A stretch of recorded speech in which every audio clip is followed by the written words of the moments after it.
All right, let's talk some basketball. Joining me, the one and only Kenny Beecham. Kenny, how you doing today? Doing great. Excited to talk again. The last time we did an episode together was about 5 years ago, so it's a long time coming to be back with you. Was it that long ago? 5 years already? Middle of the pandemic we did a show? Yeah, we were talking about Larry Markkinen and the Bulls, and that was a long time ago, man. Oh my God.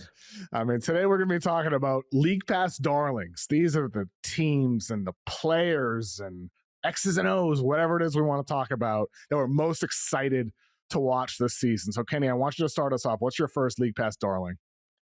My first League Pass darling is the hype that I have for the 2025 NBA draft. I'm always a guy that's really excited about the new up-and-coming talent.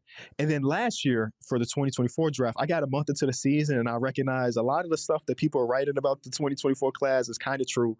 These guys can be contributors. We saw like Jalen Wells be a contributor very early on and so on, but maybe not the ceiling of some future or previous draft class. And now I look at 2025 between Cooper, between Harper, between VJ and Khan and Ace and Trey Johnson. We go on and on about like the new talent that's coming into the league and how excited I am to watch, because not only are they in this league and could do cool things, a lot of them went to situations that's just different. We're so used to the top 4 picks going to teams that are not very good. And then this year, between Dallas jumping up, the Spurs jumping up, Philly jumping up, a lot of the guys that got drafted very early on are in very particular situations on teams that are trying to compete. So I'm just excited to see how these younger guys can really contribute. And as we continue to see the way the league is evolving and team building is evolving, having young contributing guys on rookie scale contracts becomes exponentially more important for teams that are trying to win. So I'm really excited to see, can Cooper Flagg be great immediately? Can Dylan Harper make that log jam of guard positions easier because he's going to be so good, and so on and so forth? I mean, I think Cooper so far in preseason, and of course Dylan Harper in his debut for the Spurs, but Cooper especially, like, he didn't look like a rookie. He looks like a veteran out there with the moves. And I think with Cooper last year entering his freshman season at Duke, the question with him was, well, he does everything, but can he shoot? Well, he shot the hell out of the ball at Duke last season, mostly on spot ups from 3. He could hit some pull ups as well, but then still entering the NBA, the main question with him is going to be, well, what's he going to look like as an on ball guy? It's just a preseason sample, Kenny, but like, he looks to me as a player that spent this offseason working on his ability off the dribble, and he looks like a more advanced version of himself entering this rookie season with the Dallas Mavericks. And so, like, with him in a winning situation, Harper on a Spurs team trying to take a leap, VJ Edgecombe very, very critical to the Sixers as an X factor on that team, and then you get to the bad teams like Con Knipple and Ace Bailey and Trey Johnson and all of these guys. Like, I think this year's rookie class, like, even aside from the top 10, there's just a lot of, I think, fun players. Like, you have Heat fans super excited about Kasparis Yakachonis. It just goes deep in the first round this year. Yeah, no, I got to watch a lot of him being an Illinois boy here. And the fact that he ended up at 20 was really surprising. I remember throughout the season, a lot of the mocks had him. I saw him as high as like 5 at one point during last year's college season. Pre-injury, right? Pre-injury, exactly. Yep. Obviously, he got injured and it, kind of tanked his stock a little bit. But him ending up at 20, listen, I'm all about overreacting to preseason games and stuff. And in one of his 2 preseason games, he looked like Magic Johnson at sometimes. So it's like, I can understand if I'm a Heat fan, you need something to be really hype about. So him and Khalil Ware and Bam Adebayo sounds kind of good. Jan Hansen, first preseason game, didn't look great. Second one, looked like a baby Jokic. So I think it's completely okay for fans to watch these 4 preseason games and get hyped for the season, even if a lot of the guys won't materialize to what you saw in preseason. No, exactly. I mean, I think it's okay to feel excited. You want to feel excited as a fan. I think a lot of the rookies this year will make you feel that way. Let's move to my first one here. Jalen Johnson and the Atlanta Hawks. I think Jalen Johnson is going to be one of the guys this year that really becomes a bigger name. I thought last year, prior to his injury, he arguably should have been an all-star, at least in the bubble. And this year, the way the Hawks are playing in preseason with motion and movement, they're putting the ball into Jalen Johnson's hands as a guy who can initiate offense. They're doing it with Dyson Daniels. Trey is playing off the ball more often. I just think this is the vision of their head coach, Quinn Snyder. This is what Quinn Snyder wants. And for Jalen Johnson in particular, at his size, 6'9", with length and versatility, like, there's sometimes when you watch Jalen Johnson highlights, Kenny, and you squint your eyes and it's like, it looks like LeBron James. Just the movement and the size and the fluidity. I mean, this picture on screen right now with the dunk, it's like the dude just sometimes looks like LeBron light. And it feels like the Hawks are going to be putting the ball in his hands to do a lot of different versatile things this season. So I think Jalen Johnson is one of the players that I'm most excited to watch this season. And I also think there's a real strong probability he could end up having an all-star year too. Yeah, I remember about halfway through the season before his injury, there was real conversations on Hawks Twitter on like, who's our best player this year? And Jalen Johnson got a good amount of those votes. That's how good and dynamic he was. And with an entire offseason where, dealing with his injuries and stuff, he was still able to work out quite a bit. I'm really excited about what he could be. I loved him last year as a ball handler during pick and rolls, as a roll man, as a shortcut passer. He kind of put a lot of things together. There are certain things like off the bounce in the half court that really I'm intrigued to see if he takes another step there.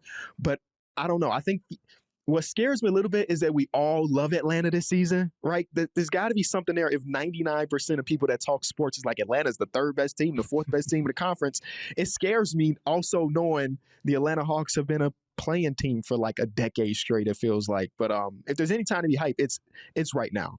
Jalen Johnson is an absolute stud, one of our premier, transition players in the league. Like, if he gets ahead of steam, you better watch out because he's going for your head. And a really, really fun watch. Yeah, man. I think with Atlanta, I think on one hand, you can see, Jalen Johnson wrap around passes to Okongwu hitting the corner three in preseason. And you can see Ricochet and Daniels on defense and see them locking down and see all the size and length around Trae Young. On one hand, you can say that. But I think if you are poking holes, to your point, you would say, well, the health of Kristaps Porzingis, is he going to be able to be KP? And if he is KP, is he going to be able to sustain that when we've seen him suffer so many injuries over the full duration of his entire career? And the second thing is the weak link Trae? Is it Trae with him on defense? Is he going to be the point of attack? Is his offensive brilliance going to be diminished on that end of the floor if other guys are handling the ball and he's forced into, being off-screen guy or spot-up guy? I personally think this is the dream version of Trae Young. This is the version of Trae that I have long wanted to see, and we'll see how he performs on that. But ultimately, Kenny, I think if you are poking holes, like, those are the things that potentially you could look at. Like, KP health is an obvious one, but Trae Young, how does he fulfill this role is going to be, I think, the main one, when the rest of the roster, to me, looks pretty complete. Like, how does Trae Young perform within that ecosystem? Yeah, we're going to learn a lot more about Trae Young as a ball player this season. By all accounts, he seems really excited about being with Quinn Snyder and the system that he's been able to run over the last year or some change. And that playing off the ball thing is always what we think about for Trae Young, because he's been a guy for as long as we've known him, from high school to college, where the ball has been in his hands 99% of the time he's been on the court. And as we saw last year, like you mentioned, playing a little bit off ball more, letting Dyson initiate offense and letting Jalen do it. This is the complete year of buying in, because we saw him get better defensively. We saw him at least compete more, I guess is probably the best way to describe Trae Young, because he'll never really be able to be a good defender at his size. But this team, these guys between Dyson, Ricochet, who, should continue to be a better defender, this is the year we find out a lot about Trae Young. And then that'll let us know if he gets a contract extension or will he be on the market sooner rather than later. But I love everything that's brewing in Atlanta. Should I get to my next one? Yeah. Let's get to your next one, Kenny. Okay. I am really, really excited about double bigs, not just being back on a few different teams, but Kevin, I counted a third of the league has either played double big last season or have talked about during media days about running double big this year. And I'm going to read them out to you. We got the Cavs, who, we've seen them play Evan Mobley and Jared Allen for 4 years now, but I'm still going to count it.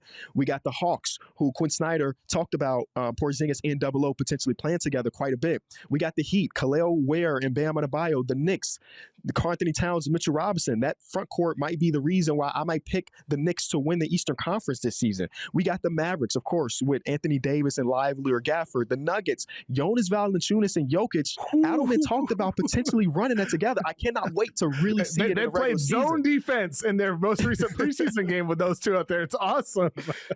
Come on, man. This is so fun. The Rockets, their core group of three big fellas, and we saw Şengün and Clint Capella play quite a bit together so far in preseason. The Spurs, Wembanyama and Cornette running pick and roll with Wemby as the ball handler. The Thunder just won a championship with their double big. And lastly, Gobert and our boy Naz Reid. So that's 10. I counted 10 teams that is going to be running some form of a double big this upcoming season. And we just went out of an era where small ball was the thing. Hell, the name of my podcast is Small Ball because it was so much of what we saw between Draymond Green and Iggy and everybody trying to replicate it. And now we're going back to what, like, everything happens in cycles. These big lineups are coming back. And the teams that I did not mention, the 20 teams that I did not mention, may have to catch up because we just watched the Thunder win a championship like that. We just watched the Rockets go to Game 7 with the Warriors, with their offensive rebound and everything. These teams that aren't constructed to have an opportunity to run double big, maybe behind the 8 ball.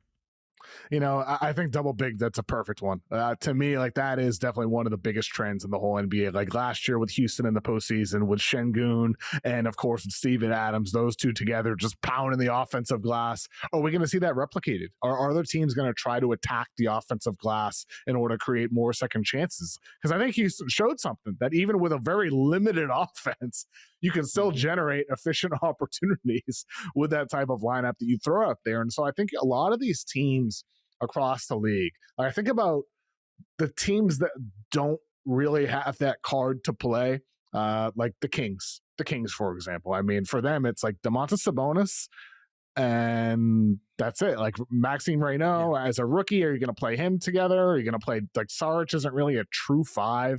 Like, it's just Sabonis out there and then a bunch of guards and wings. Like DeRozan might be your 4.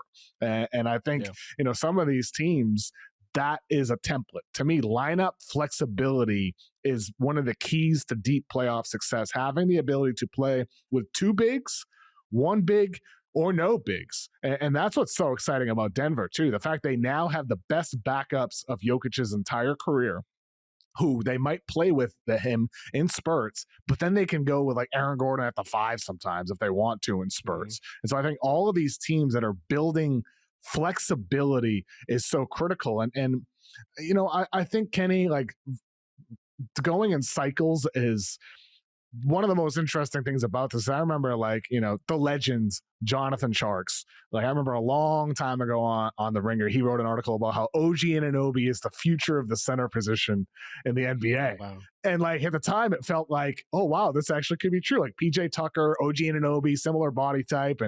But then this wave of bigs just comes into the NBA, and now we're in a position where it's like, well, no, like OG might play a small ball 5 for 5 minutes once a month, if that, and or maybe once in the entire postseason. It just doesn't happen anymore, and so it is really fascinating, like, how things can happen so unexpectedly, and it makes you kind of wonder, like, where the league is today, what is going to happen that we aren't anticipating in the years to come.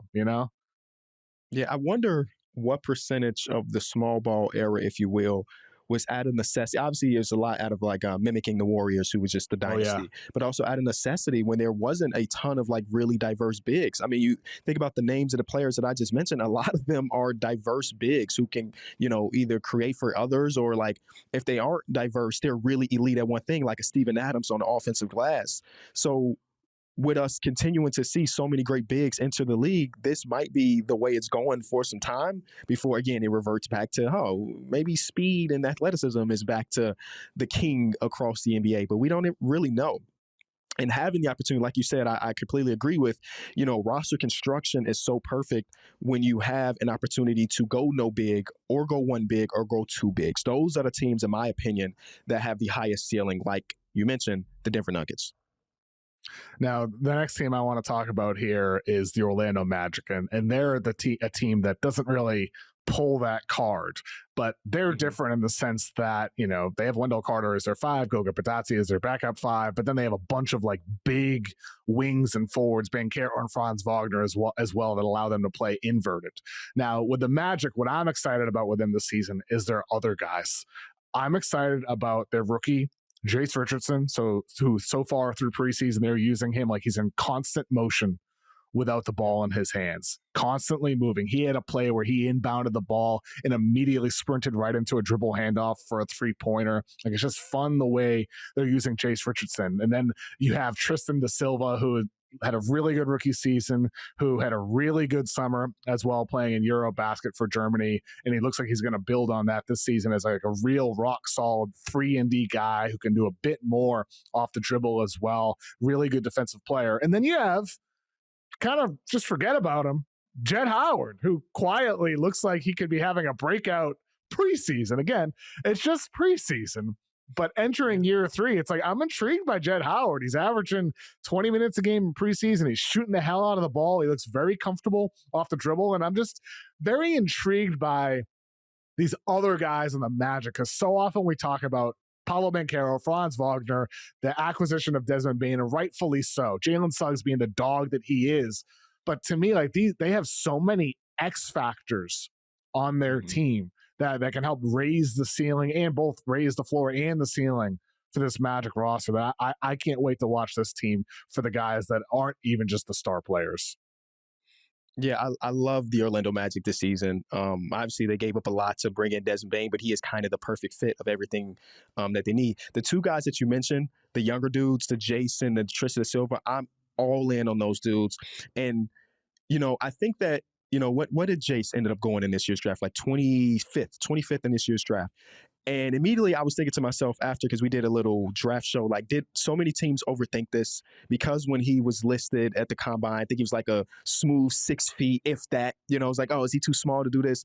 But in college, he was a 42% 3-point shooter, of like movement shooter, so many things. And when he fell to the Orlando Magic, I was like, oh, that's the perfect spot for him specifically, because if he is just 6 foot in shoes or whatever, they have the infrastructure defensively to hold it and for him to still be a playable player. And that's a team that can desperately use guys that can create or shoot off movement. And that's perfect. Tristan da Silva in college also shot it very well, right, Kevin? And then he got to the NBA and then he struggled. And I was like, he's probably somewhere in the middle there.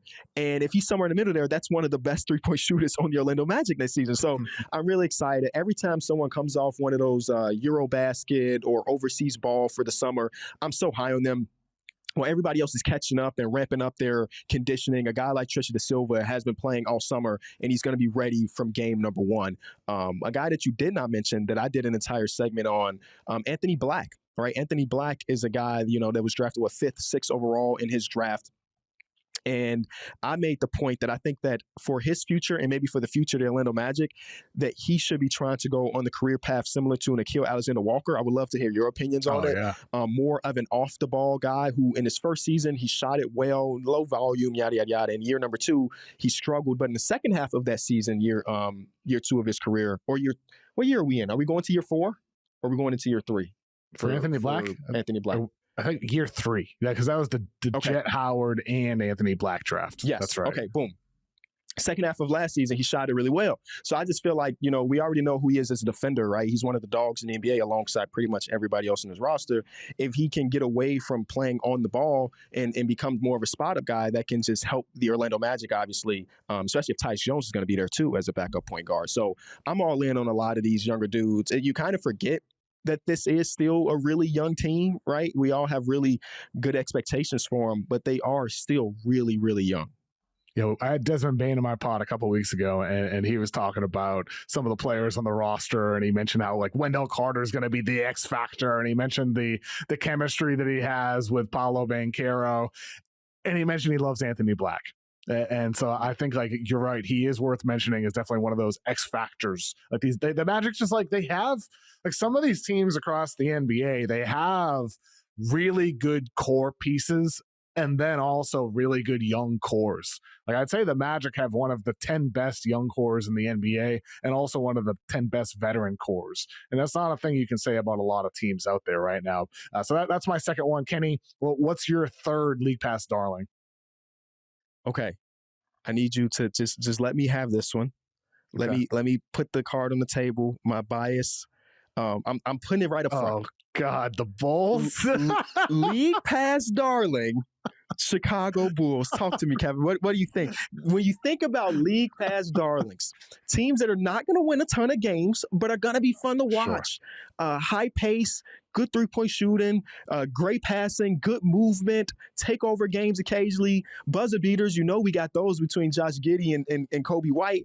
I think, like we all understand that the front office has been really bad over the last 5 years. We all agree there.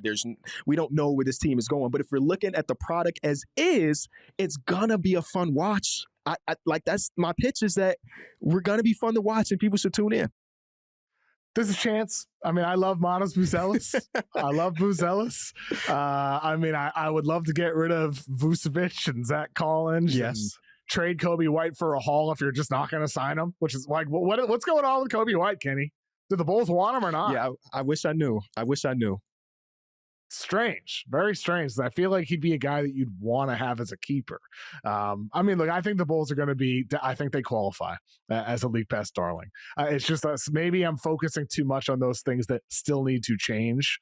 But ultimately, like I even really love Ayo Dosunmu. I still really like him. They have a lot of fun players. They are going to play a fun style. Tell me this, maybe this is less important for this season when we're talking about fun. Does this roster have enough shooting for you to feel confident in that core? Like, are the core pieces good enough as shooters for them, like with Buzelis and Giddey and some of these guys? Or is that something that you feel like does need to shift over the course of this next year or two? Definitely needs to shift. I mean, obviously, on not just on paper, but in actuality, Josh Giddey is a part of the core. You pay a guy $100 million, he has to be. But a lot of times, I think about this Bulls team is really the core is modest, and everything else could go. Like, give Modest the ball and get the hell out of the way is the way I see it. Obviously, me in the front office don't see eye to eye there, but there is a lot of change that needs to come before the Bulls are like let's just say a playoff team at the end of the day. I did hear something on the broadcast yesterday during their preseason game that if you took Vucevic off of the roster, this is the youngest team in basketball. And then you look at it and you're like, okay, yeah, 21, 22, 22, 22. Oh my God, yeah, that would be true. Now you can say the same thing about the Wizards. You take Chris Middleton off the roster or CJ McCollum off the roster, then boom, they're the youngest team. But I think it just shows you that even though we disagree with a lot of the things, the one-to-one trades that have happened over the last 2 seasons, or the drafting, or the waiting too long to trade a Levine or DeMar DeRozan, the front office is what it is. But there's still a lot of players with a lot of room for growth here. But nobody on that list is like nobody in the world is higher on Matas Buzelis than I am. And I think that's partially because I need to be, right? I need something to hold on to as a Bulls fan. But I think that he continues to show flashes of like, I don't want to put like, he can be this guy, but like I think he could be a real core piece for the Bulls for the time being.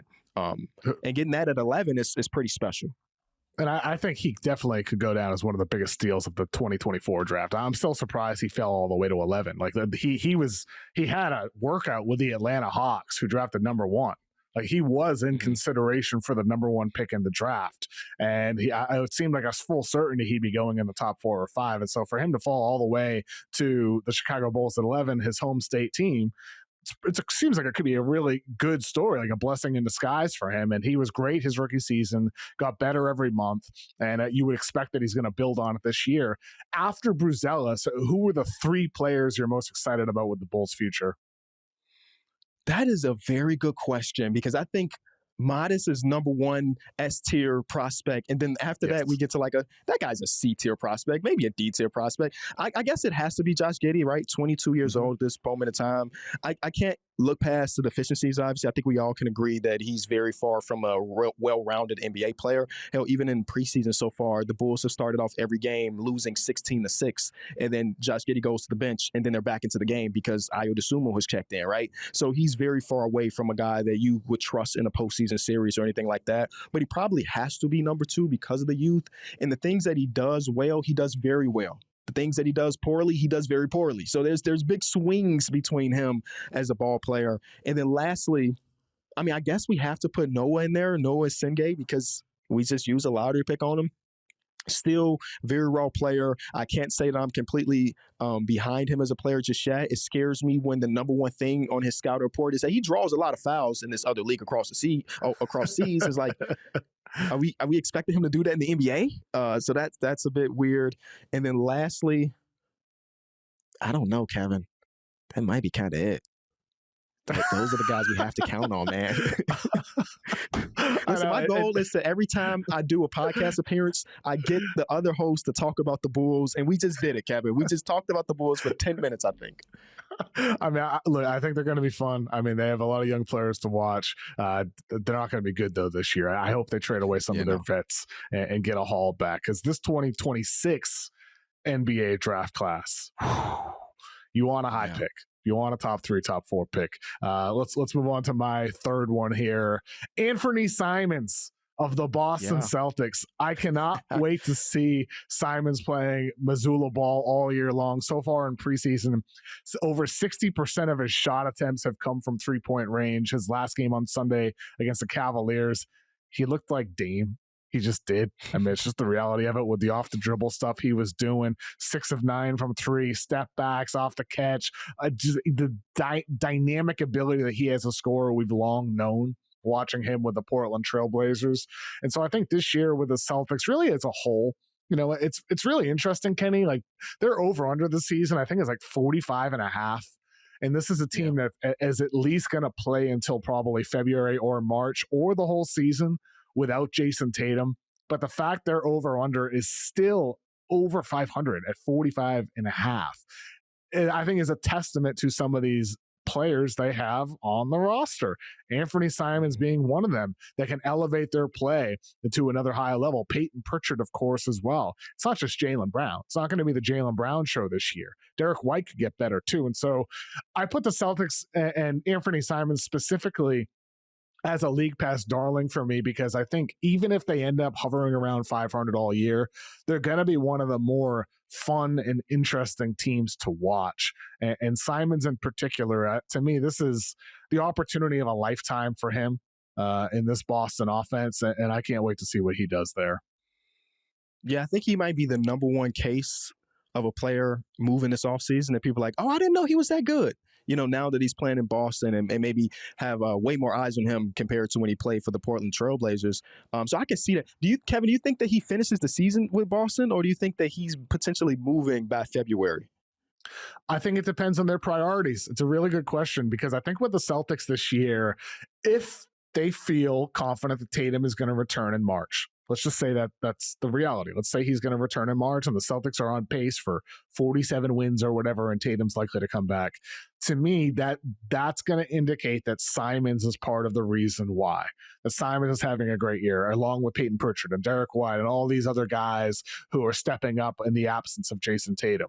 So in that case, maybe it makes it less likely that Simons were to get traded. However, if it seems probable that Tatum's not going to return, or it's in the team's best interest and in his best interest to not play him for the remainder of the season, Simons could end up being the piece that other teams look at as like, well, we're missing a spark plug scorer in our backcourt. Let's go out and get Anfernee Simons. So I think it's all going to come back to the Tatum question. Is Tatum likely to return or not? And we really won't have the answer to that until January, February. At this point, we do know he wants to come back. Shams Charania has said on Pat McAfee last week on his show that Tatum has told the team that he wants to come back this year. We'll see. Ultimately, Kenny, I do think, I've said all summer, he's going to do everything in his power to come back. He wants to be like Kobe, but Kobe got hurt 6 games into his return from a torn Achilles when he has suffered another major injury that knocked him out for the remainder of the year. So there needs to be a level of caution here for Tatum and for the Celtics. But ultimately, I think the answer to your Simons question relates to the future of Jason Tatum. And we won't know the answer to that for quite a long time now. Do you think he gets traded? I can definitely see that. And I think that everything you laid out makes perfect sense to me. I asked that as a genuine question because obviously we heard the rumors earlier in the offseason when they acquired him, like, oh, they're trying to find out if there's another team for him. But he also, on the offensive side, kind of fits Missoula ball to a T, right? Perfectly. The guy's always been a really good three-point shooter. I'm looking at it right here. Last year was 36% on 8.5 attempts. The year before that, 38% on 9 attempts. So he's always been a guy that can get him up in bunches and score in bunches. So definitely can see that. I'm excited. I don't know. This feels so weird to say, and I think it's probably because we don't know much about it. But I can say I'm more excited to watch the Celtics this year than last year coming off a championship. Is that crazy to say? No, it's not crazy at all, because it was just a level of sameness with the Celtics last year coming off a title. This year it's just brand new. It's like you don't really know what to expect. They could be in the lottery, or they could be in the Eastern Conference Finals. It's like you just don't know. There's so much variance with the Celtics this year, so I'm excited to watch them. Well, what's your next one, Kenny? My next one is Aaron Gordon, Kevin.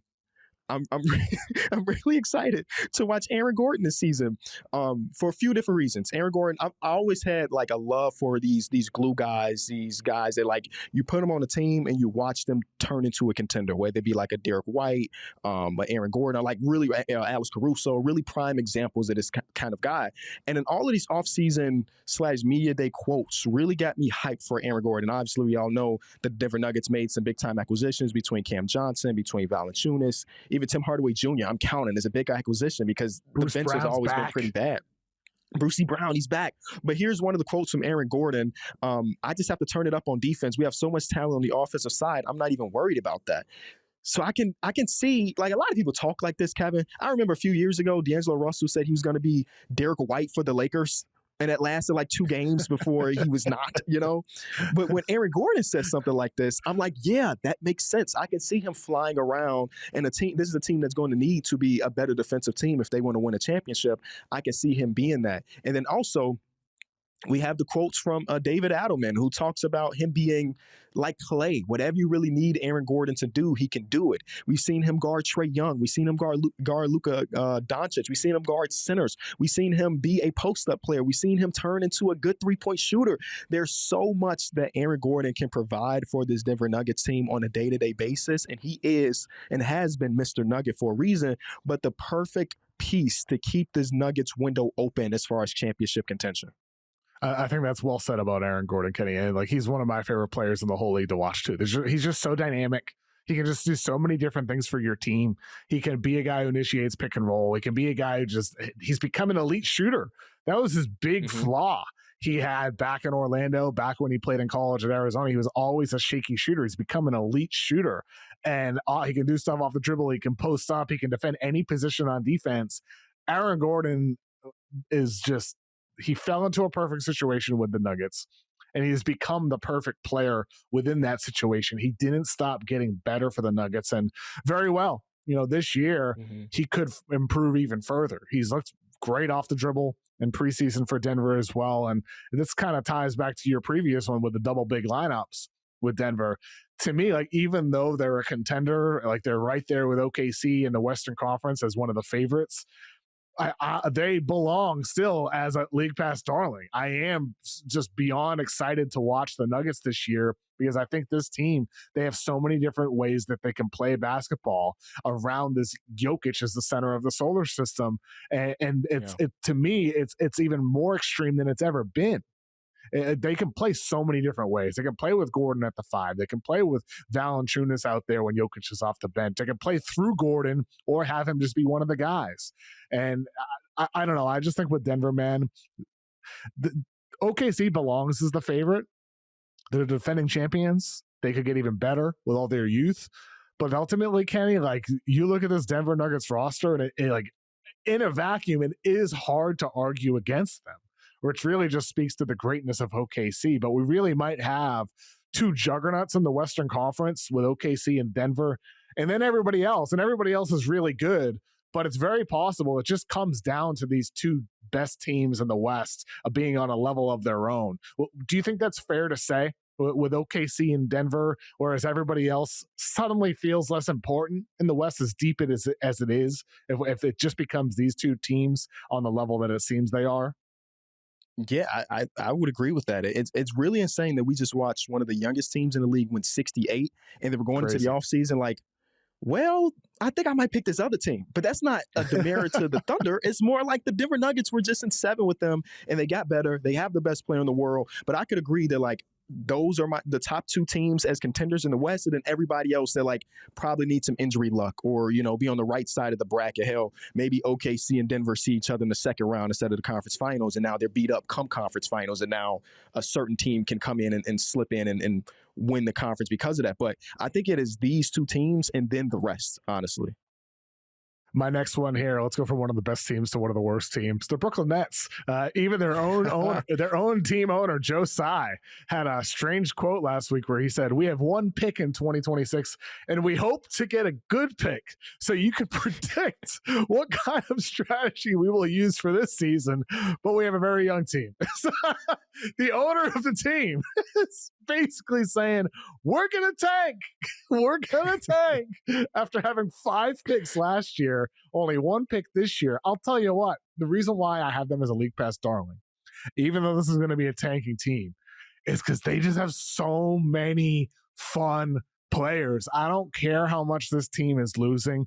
To me, they're going to be a fun team to watch because you have a really good coach in Jody Fernandez, who had a strange response. He kind of covered up for Joe Tsai. He's like, he just wants a good pick because no matter where we pick, our front office is good and they make great picks. But it's true. I mean, it's true. Like this team, like Danny Wolf, a 7-foot center, Nolan Traore, a speedster point guard, and the existing guys on the roster. I really like Nick Claxton as a versatile defender. I really can't wait to see how Noah Clowney develops this year. They have a lot of interesting players across positions, and so I think the Nets belong as a league pass darling this year, Kenny, because of just the amount of youth they have on this team that is fun and weird and exciting to watch. And then there's Cam Thomas, who's just going to shoot every single time he touches the ball. I just can't wait to watch him. I'm so happy you put them because, Kevin, they are the last team I thought about for this experiment.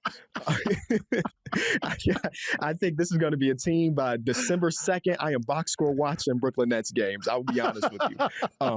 Let's hope that one of those 5 rookies really prove me wrong, and then they're the reason to watch. But Joe Tsai, what a crazy quote, but I completely understand him because if you take 5 swings one year and none of them work out, and I'm not even saying that, I'm not saying that's still going to be the case, you kind of need that next swing to be the top pick.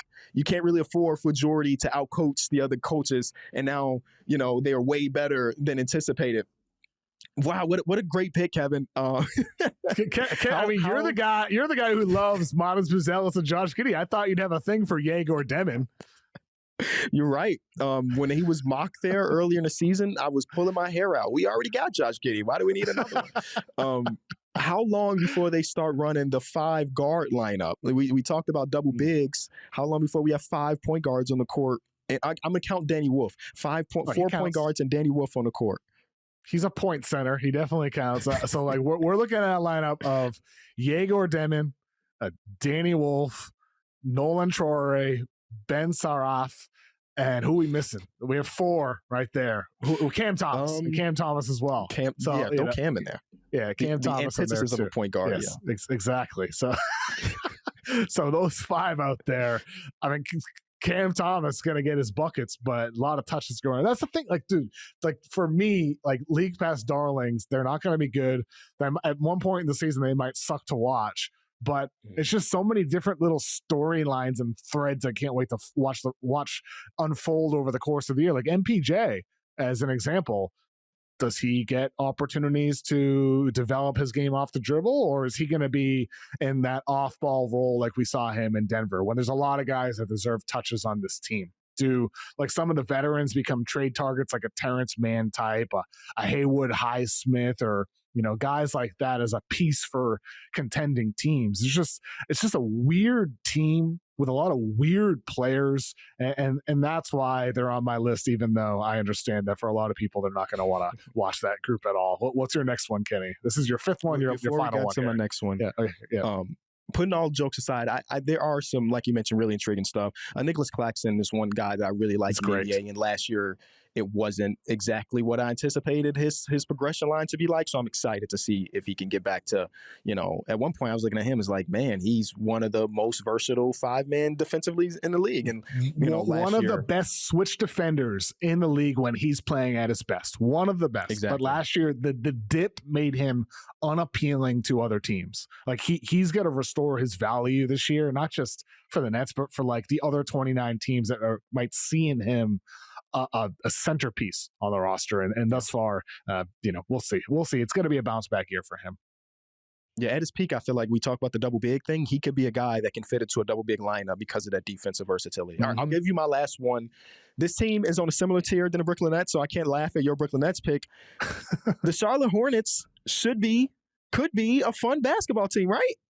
If we can count for solid health, right? Just solid health, not the best health. I don't need 82 games for LaMelo. I don't need 82 games from Brandon Miller.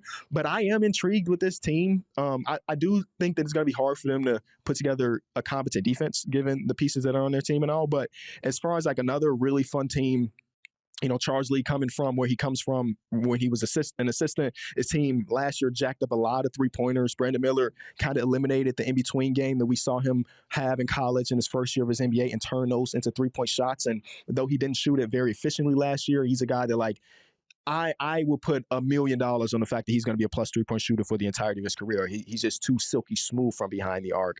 And, they have athletes.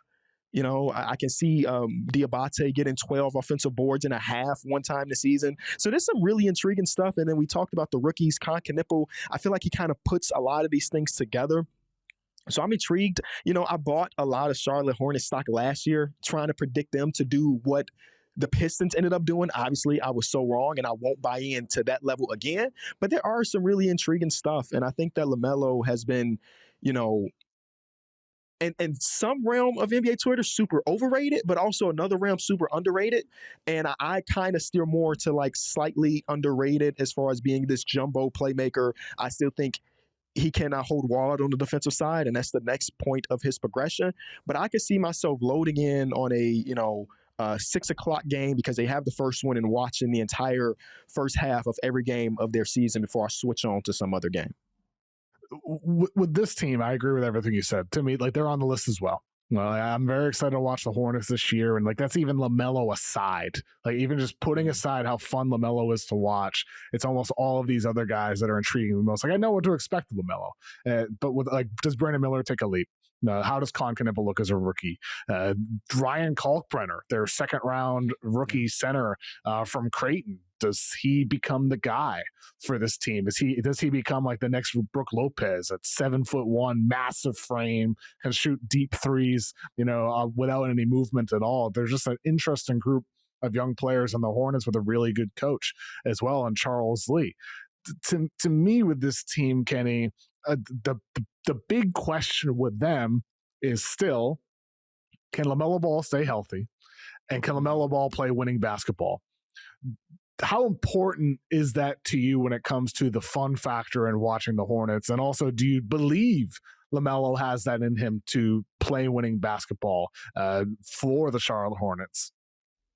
Yeah, LaMelo is such a unique case. Like every step of his basketball playing career, he's had the longest leash. He might have had the longest leash of every ball player ever, between, playing at Chino Hills to playing overseas and now going to Charlotte, who before this previous regime, they didn't really know what the hell they were doing. So go out there, let them hoop. But I think in order for them to hit the fun factor that I'm expecting them to hit, and for them to be a competent NBA team, we do need LaMelo to reel it in just a little bit and kind of recognize some of the structure that goes into what it takes to become a competent NBA team. And I think that, their offseason was really good, all things considered. I mean, probably the best offseason the Charlotte Hornets have had in 10 years, between their draft and then some of these smaller pickups like trading Yusuf Nurkic for Colin Sexton. Colin Sexton is a real ball player, right? Spencer Dinwiddie is a real vet that's been around the league for a decade plus. Some of these things will help, mold this team into a real competent professional team. And again, I'm a guy that likes to stay really positive. These off-season videos that I'm seeing from them makes me really hyped. The fact that the guys have been together not just through training camp, but also been hanging out outside of that or before that. And, when the rookies come in to sign their deal, the entire team is there in the practice facility cheering them on.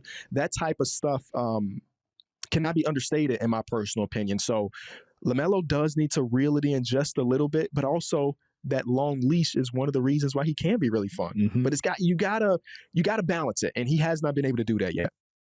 Yeah, I think in a way, like with LaMelo, we've seen him play with multi-ball handler systems in the past, both really throughout his life, playing with his brothers. Mm-hmm. And so, like, we know he has a willingness to do things off the ball. And to me, I think one of the real keys to that growth for LaMelo is these other guys becoming that guy who's worthy of having the ball in their hands at a high level. And, you know, Con Knipple, they draft him in the lottery this year. He's going to be a great shooter. What does he become off the dribble is going to be a big element of that. And Brandon Miller, who you mentioned, his kind of evolving shot diet, you know, with a new head coach last year, he went from taking 40% of his shots from three to 56% of his shots from three. He toned down the mid-range jumpers. And that's one of the things with Miller that I think it's fascinating because he's such an adaptable player. And at the high school level, he was a mid-range heavy guy.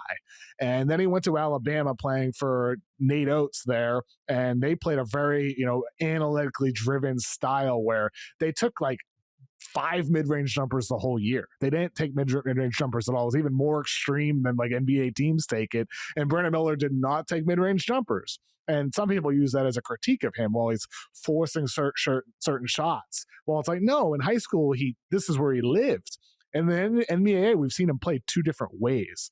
And with Brandon Miller, I really do think, regardless of how he's playing, whether he's involving the mid-range or not, he has shown a level of adaptability going back to the high school and college level that makes me feel like he can thrive with any player, any style, any system. It's just about the talent catching up and becoming a reality with him. And to me, this is really one of the key things with Charlotte this year. And I have real belief in Brandon Miller, Kenny, that this guy's going to be a star. It's just a matter of when, not if. I'd say with Brandon Miller that at some point this dude is going to be an all-star caliber player and maybe even all NBA caliber player at some point in his career. The dude's a baller, man. Like he's an absolute dog out there. Genuinely loves basketball, and one of the reasons why I'm very bullish on the Hornets' future. It's almost more about Brandon Miller than it is about, you know, LaMelo Ball for me. LaMelo is more like, fair. Well, he needs, you know, hopefully he figures it out because he really raises their ceiling. But if he doesn't, well, he's a trade piece, and you still have a lot else to be excited about in Charlotte, even aside from LaMelo Ball. Yeah, that's completely fair. Like, I could see 2 different futures. I could see a future with LaMelo and without LaMelo, and I think both of those futures I can find myself being optimistic about. So I agree. I think I'm agreeing with you with Brandon Miller being an absolute stud. I can't wait to see him back on the court because we didn't really get much of him last season. So him being healthy and ready to ball out, cannot be more excited for. I think what you just said summarizes my next team, the last one here. A team that is exciting with or without the current face of the franchise, the New Orleans Pelicans.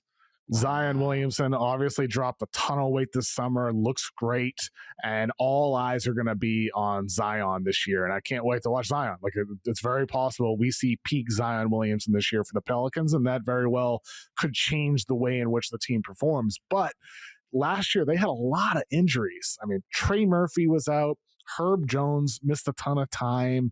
And so you get those 2 guys back in addition to a reshaped roster with some fun young rookies. I can't wait to watch Derek Queen. Last year at Maryland had a really good year. Of course, we saw him hit the game-winning runner in the tournament in the Sweet 16. Jeremiah Fears out of Oklahoma, a dynamic shot-creating guard who is super, super clutch last year. I mean, for NBA fans who don't really follow college basketball at all, with like Jeremiah Fears, the last name, he really, like, no fear is a thing with him. Like, the dude is not afraid of big moments in games. And so I think with this Pelicans team, they have a lot of players that I like, young players I'm excited to watch.